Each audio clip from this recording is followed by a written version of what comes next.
यदि तपाईको WhatsAppमा पनि तपाईको गर्लफ्रेन्ड, बोयफ्रेन्ड वा साथीभाइ, इष्टमित्रको सेपरेट मेसेज छ र तपाईका साथीभाइहरूले बारम्बार खोलेर WhatsAppमा भएको मेसेज हेर्छन् भनेदेखि तपाईले अब कुनै पनि एप लक बिनै WhatsAppबाट एउटा सेटिङ अन गरेर चाहिँ तपाईले आफ्नो फिङ्गरप्रिन्ट वा लक लगाएर राख्न सक्नुहुन्छ। मैले यहाँ लक लगाएर राखेको थिएँ।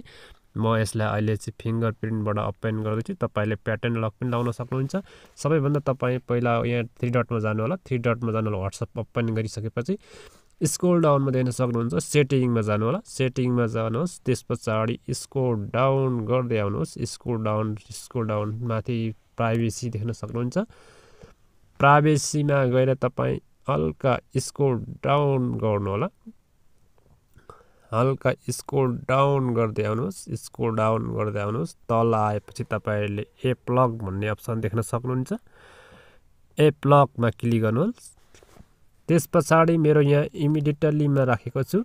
यदि तपाईँ 30 मिनेटको लागि मात्रै तपाईँ चाहिँ लक लगाउन चाहनुहुन्छ भने 30 मिनेटमा राख्नुहोस्। यदि तपाईँ 1 मिनेटको लागि राख्न चाहनुहुन्छ भने 1 मिनेटमा राख्नु होला। यदि तपाईँ सधैँभरिको लागि राख्न चाहनुहुन्छ भने इमिडिएटलीमा राख्नु होला। मैले चाहिँ इमिडिएटलीमा राखेर चलाएको छु।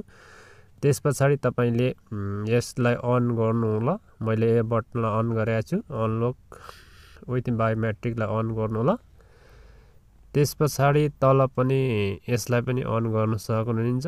त्यसपछाडि तपाईको पूर्ण रूपमा सक्सेसफुल्ली चाहिँ एप लक बसिसकेको हुनेछ है साथीहरू।